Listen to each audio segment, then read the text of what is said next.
Good evening and welcome to chemistry classes by Prakash sir.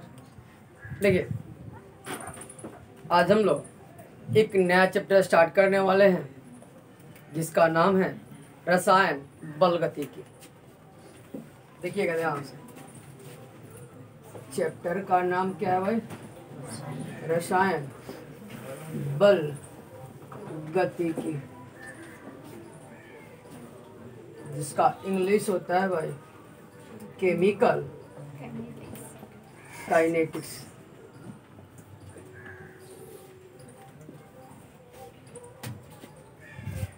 Chemical, देखिए विद्यार्थी ध्यान दीजिएगा। विद्यार्थी, रसायन बल गतिकी जो चैप्टर है इसमें हम किसके बारे में पढ़ते हैं? तो विद्यार्थी, यह जो रसायन लिखा है इससे आप रासायनिक अभिक्रिया क्या, और यहाँ क्या लिखा है?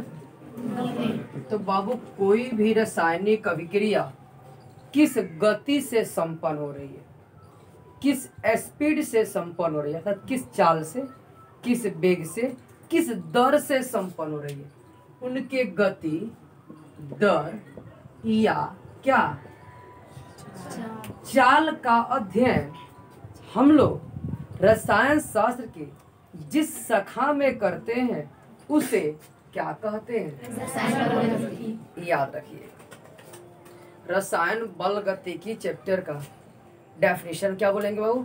रसायन विज्ञान की वह शाखा जिसमें रासायनिक अभिक्रियाओं के गति, दर या चाल का अध्ययन किया जाता है, क्या कहलाता है? तो उम्मीद करता हूँ कि रसायन बल गतिकी का डेफिनेशन याद हो गया। क्या विद्यार्थी, कोई दिक्कत? क्या बोलेंगे? रसायन विज्ञान की वह शाखा जिसमें रासायनिक अभिक्रियाओं के गति, दर या चाल का अध्ययन किया जाता है, क्या कहलाता है? रसायन बल गतिकी कहलाता है। ध्यान दीजिएगा सभी लोग कि रसायन बल गतिकी क्या है। विद्यार्थी, ये रसायन बल गतिकी में क्या होता है कि मान लीजिए कि A + B goes on AB एक रासायनिक अभिक्रिया है। तो इस रासायनिक अभिक्रिया में तीर के निशान के बाईं ओर वाले पदार्थों को विद्यार्थी क्या कहा जाता है? अभिकारक या प्रतिकारक कहा जाता है, और दाईं ओर वाले पदार्थों को क्या बोला जाता है? प्रतिफल बोला जाता है। जैसे जैसे समय बीतता है वैसे वैसे अभिकारक के अणु किस में परिवर्तित होते जाते हैं? प्रतिफल में परिवर्तित होते जाते हैं। तो समय के सापेक्ष अभिकारक के अणु यदि प्रतिफल के अणु में परिवर्तित हो रहे हैं तो इसमें कुछ ना कुछ समय लग रहा है। इस परिवर्तन के दौरान यही किस स्पीड से परिवर्तित हो रहे हैं उनका क्या कहलाएगा? क्या कहलाएगा या क्या कहलाएगा? बस इन्हीं के बारे में हम लोग रसायन विज्ञान की जिस शाखा में पढ़ेंगे उसे क्या कहेंगे? रसायन बल गतिकी। याद रहेगा। आपको तो पता ही है कि किसी भी रासायनिक अभिक्रिया में अभिकारक धीरे धीरे किसमें परिवर्तित होते हैं, यानी अभिकारक के अणु धीरे धीरे लुप्त होते हैं और प्रतिफल के अणुओं का निर्माण होता है धीरे धीरे करके। किसका निर्माण होता है? प्रतिफल। बताओ प्रतिफल का इंग्लिश क्या होता है? प्रोडक्ट। और अभिकारक का इंग्लिश क्या होता है? रिएक्टेंट। क्या होता है? तो ये रिएक्टेंट धीरे धीरे किस में कन्वर्ट होते हैं? प्रतिफल में, यानी कि प्रोडक्ट में। याद रहेगा। चलिए, तो हम उम्मीद करता हूं कि रासायनिक बल गतिकी का तो डेफिनेशन याद हो गया। याद हो गया खूब आराम से। तो विद्यार्थी क्या बोलेंगे? रसायन विज्ञान की वह शाखा जिसमें रासायनिक अभिक्रियाओं के गति, दर या चाल का अध्ययन किया जाता है, क्या कहलाता है? रसायन बल गतिकी कहलाता है। विद्यार्थी, इस रसायन बल गतिकी में क्या होता है? तो अभिकारक के अणु जब धीरे धीरे प्रतिफल में परिवर्तित होते हैं तो कितना समय में इनके सांद्रण में क्या परिवर्तन हुआ उसे ही हम रासायनिक अभिक्रिया का दर या वेग बोलते हैं। जैसे देखिए, अब हमें पता चल गया कि इसमें हम लोग को सिर्फ अभिक्रिया का दर के बारे में पढ़ना है। तो अभिक्रिया दर क्या है? अभिक्रिया दर अर्थात rate of what? Rate of reaction. बताओ विद्यार्थी, यह अभिक्रिया का दर क्या होता है? तो देखो, मान लो विद्यार्थी कि कोई हम लोग एग्जाम्पल ले लेते हैं, मान लो CaO प्लस H2O मिला दिए और यहाँ पे विद्यार्थी ये कैल्शियम हाइड्रोक्साइड एक सॉल्यूशन बन रहा है। मान लीजिए कि ये अभिकारक के जो अणु है विद्यार्थी, हमने अप्रोक्सीमेट कितना केजी लिया? अब विद्यार्थी बताओ, ऐसे तो इसको केजी में रिप्रेजेंट नहीं करेंगे, क्यों? क्योंकि अभिकारक के अणुओं को हम लोग कंसंट्रेशन के पदों में रिप्रेजेंट करते हैं, सांद्रण के पदों में। आपको समझाने के लिए मैंने एक काम किया कि विद्यार्थी बताओ, जैसे टाइम आपने 0 लिया, 0 सेकेंड, यानी अभी अभी आप अभिकारक के अणुओं को आपस में मिलाए हैं, तो उस समय विद्यार्थी प्रतिफल कितना बनेगा? अरे जैसे मर्दे छठ दीपावली में आप लोग चूना लाके जल में घोल देते हैं, तो बताइए जब चूने को जल में लाके घोलते हैं तो घोलते ही घोल तैयार हो जाता है। बोलिए, तो जब आपने घोला उस समय 0 समय दिया, अभी आपने टाइम नहीं दिया, अभी तो शुरू हुआ है, तो उस समय प्रतिफल कितना बना? 0। लेकिन जब आप 2-3 घंटे बाद आकर के देखते हो तो पता चलता है कि ये जो चूना और जल है ये मात्र विद्यार्थी बच गया है 15 केजी, और कितना केजी घोल तैयार हो गया? 5। फिर आप समय देते हो, कुछ देर बाद आते हो तो फिर देखते हो कि विद्यार्थी अब ये बचा है मात्र 14 केजी और ये कन्वर्ट हो चुका है विद्यार्थी। मान लीजिए यहाँ पे 14 को हम 11 ले लेते हैं, बोलते हैं कितना केजी तैयार हो गया। फिर विद्यार्थी ये बोलते हैं कि जी जब 10 घंटे बाद देखा जाता है तो पता चलता है कि जी अब ये 8 केजी रिमेनिंग है और इधर कन्वर्ट हो गया कितना केजी। अरे ऐसा होगा ना, धीरे धीरे चूना और जल किसमें? घोल में तैयार हो जाएगा। बोलो, इसका मतलब हुआ कि जैसे जैसे विद्यार्थी समय बीतता है वैसे वैसे अभिकारक अर्थात जो मूल्य पदार्थ है उनकी मात्रा घट रही है कि बढ़ रही है? घट रही है। और प्रतिफल की मात्रा बढ़ रही है। किसके सापेक्ष? बस यही ध्यान दीजिएगा, समय के सापेक्ष किसी रासायनिक अभिक्रिया का। बोलो, तीर के निशान के बाईं ओर वाले पदार्थों को हम सब क्या बोलते हैं? तो बोलो, अभिकारक के सांद्रण में कमी हो रही है कि वृद्धि? और इस प्रतिफल के सांद्रण में? जल्दी बोलो। तो बाबू इसी चीज को बोलेंगे कि समय के सापेक्ष किसी रासायनिक अभिक्रिया के अभिकारक के सांद्रण में कमी या प्रतिफल के सांद्रण में वृद्धि को इस रासायनिक अभिक्रिया का क्या कहते हैं? बोलो, अभिक्रिया दर क्या है? डेफिनेशन याद हो जाएगा। सिंपल सा बात है कि समय के सापेक्ष किसी रासायनिक अभिक्रिया के अभिकारक के सांद्रण में कमी या प्रतिफल के सांद्रण में वृद्धि को उस रासायनिक अभिक्रिया का क्या कहते हैं? अभिक्रिया दर कहते हैं। तो उम्मीद करता हूँ कि अभिक्रिया दर का डेफिनेशन याद हो गया। किसका याद हो गया? अभिक्रिया दर का डेफिनेशन। कोई दिक्कत? आराम से बोल देंगे लोग। बाबू, अभिक्रिया दर का डेफिनेशन कैसे बोलेंगे? क्या बोलेंगे? समय के सापेक्ष किसी रासायनिक अभिक्रिया के अभिकारक के सांद्रण में कमी या प्रतिफल के सांद्रण में वृद्धि को उस रासायनिक अभिक्रिया का क्या कहते हैं? अभिक्रिया दर कहते हैं। बाबू, अभिक्रिया दर को हम लोग किससे सूचित करते हैं? आर से सूचित करते हैं। ध्यान दीजिए सभी लोग। विद्यार्थी, हम लोग अब अभिक्रिया दर का फॉर्मूला लिखेंगे। तो अभिक्रिया दर बराबर क्या होगा विद्यार्थी?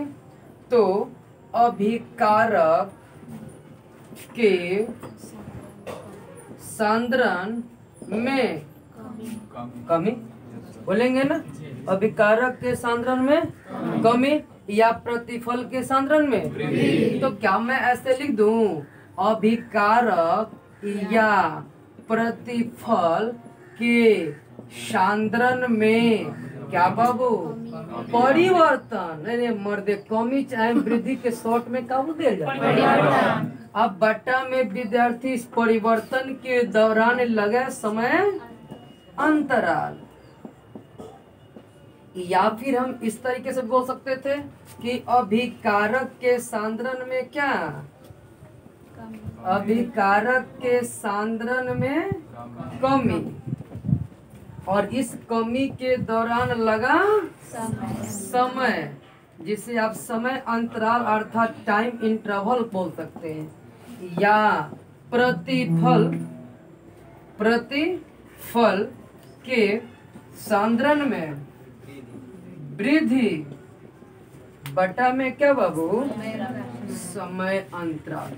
अब बताओ कि हम लोग यहाँ से देख रहे हैं कि दर को आर से सूचित किया जाता है। और बताओ विद्यार्थी, परिवर्तन के लिए डेल्टा यूज होता है। जैसे आप लोग फिजिक्स में पढ़े होंगे, वेग में परिवर्तन v2 माइनस v1 बराबर डेल्टा, है ना। तो बताओ विद्यार्थी, यहाँ अभिकारक के सांद्रण में परिवर्तन कर रहे थे डेल्टा, और कंसंट्रेशन, याद रखिएगा विद्यार्थी, यदि यह बड़ा कोष्ट कहीं भी लिखा हो तो इसको कंसंट्रेशन अर्थात क्या पढ़ते हैं। अब यदि इसके अंदर में A लिखा हो मतलब A का सांद्रण, यदि इसके अंदर में P लिखा है तो P का, यदि इसके अंदर में H प्लस आयन लिखा है मतलब H प्लस आयन का सांद्रण। बात तो समझ में आ रहा है ना। तो बताओ वो डेल्टा कंसंट्रेशन ऑफ R मतलब अभिकारक का सांद्रण में परिवर्तन बटा डेल्टा T मतलब समय अंतराल। अब बताओ वो अभिकारक के सांद्रण में क्या हो रही है, कमी। तो उसको पॉजिटिव करने के लिए माइनस साइन अप्लाई करना होगा, बराबर। बताओ विद्यार्थी, प्रतिफल के सांद्रण में क्या होता है, वृद्धि। तो डेल्टा कंसंट्रेशन ऑफ P बटा डेल्टा, ये हो गया विद्यार्थी फॉर्मूला किस चीज का, अभिक्रिया दर का। अब बताओ आप सब यदि समझदार विद्यार्थी हैं तो क्या आप मुझे इसका मात्रक बता सकते हैं। बोलिए विद्यार्थी, क्या आप सब इसका मात्रक बता सकते हैं, यहाँ से बोलो। तो बताओ विद्यार्थी, इसका मात्रक क्या होगा। तो सिंपल सा बात है, जब यहाँ पे सांद्रण में परिवर्तन बटा समय अंतराल है, बताइए सांद्रण का मात्रक क्या होता है, मोल राता का मात्रक, मोल राता। अरे बाबू सांद्रण, बताओ बाबू सांद्रण को व्यक्त करने वाले पद द्रव्यमान प्रतिशत, आयतन प्रतिशत, द्रव्यमान आयतन प्रतिशत, पार्ट्स पर मिलियन ppm, मोल अंश या मोल प्रभाज, मोल लता, मोल लता, नर्म लता, फर्म लता, है ना जी। इसमें से मोल लता को मैं पूछा, बताओ मोल लता का मात्रा क्या होता है। तो आपको पता होना चाहिए कि मोल प्रति लीटर, याद बाकी ना हो, मोल प्रति। अब बताओ, तो सांद्रण में परिवर्तन था, सांद्रण है तो सांद्रण का मात्रक हो गया मोल प्रति लीटर। अब बाटा समय का मात्रक क्या, सेकेंड। अब बताओ ये ऊपर जाएगा तो मात्रक हो जाएगा मोल प्रति लीटर प्रति। तो बताओ विद्यार्थी, अब ये भी याद हो गया कि अभिक्रिया दर का मात्रक क्या होता है, मोल प्रति लीटर प्रति। और विद्यार्थी ये यदि आपको समझ में आ गया कि इसका मात्रक मोल प्रति लीटर प्रति सेकेंड होता है, और यहाँ से विद्यार्थी इनका फॉर्मूला पता चल गया। कभी कभी ऐसा होता है कि कुछ रासायनिक अभिक्रियाएं गैसीय पदों में व्यक्त की जाती है, तो उस समय विद्यार्थी ऊपर में प्रेशर लिया जाता है, सांद्रण ना लेंगे क्या लेता है, प्रेशर। तो प्रेशर का मात्रक विद्यार्थी क्या होगा, ATM। अब बटा में समय आएगा तो, यानी कि कभी कभी विद्यार्थी दर का मात्रक ATM प्रति सेकेंड भी होता है, लेकिन तब होता है जब उस रासायनिक अभिक्रिया में प्रयुक्त होने वाले सभी पद गैसीय अवस्था में हो, गैसीय अवस्था में हो। चलिए इस बात को ध्यान में रखिएगा। कोई दिक्कत समझ में आ रहा है। आप एक काम कीजिए, रसायन बल गतिकी का पहले परिभाषा लिखिए, लिखिएगा रसायन बल गतिकी का डिफिनेशन, बोले लिखिए। रसायन विज्ञान की वह शाखा,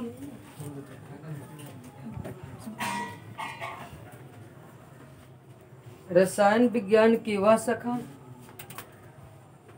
वह शाखा, रसायन विज्ञान की वह शाखा जिसमें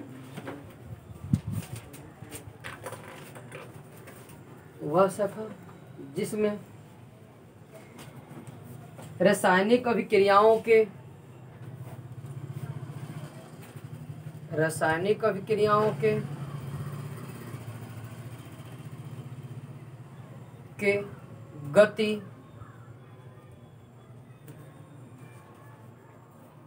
गति,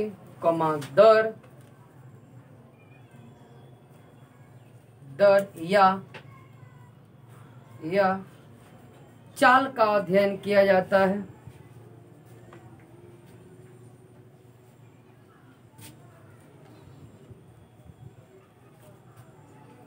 चाल का अध्ययन किया जाता है। अध्ययन किया जाता है क्या कहलाता है बाबू? अभिक्रिया दर कहलाता है। रसायन बलगति कहलाता है। रसायन बलगतिकी कहलाता है।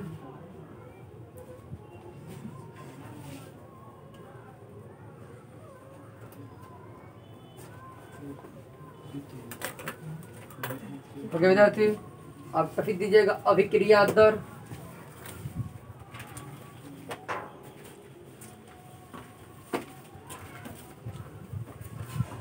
अभिक्रिया दर,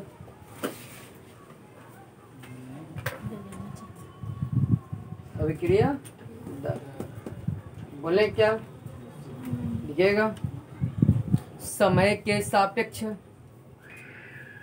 लिखिए समय के सापेक्ष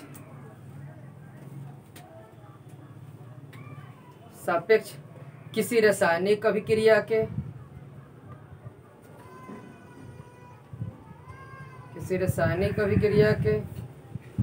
अभिकारक या प्रतिफल,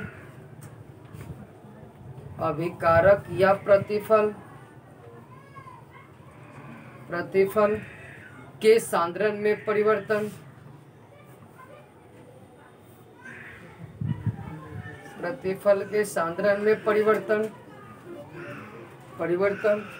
को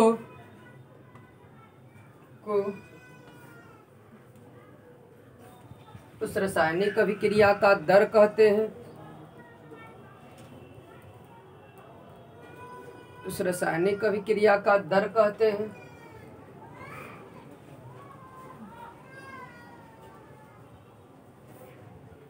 इसे R से सूचित किया जाता है। छोटा R, बड़ा R तो रिएक्टेंट हो जाएगा। इसे R से सूचित किया जाता है। इसका मात्रक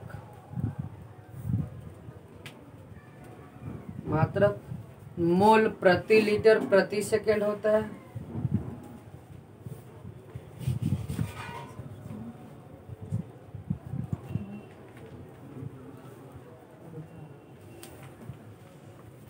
ओके बाबू, चलिए अब विद्यार्थी अभिक्रिया दर का फॉर्मूला लिख लीजिए। वीडियो को रोक कर फटाक लिख लीजिए।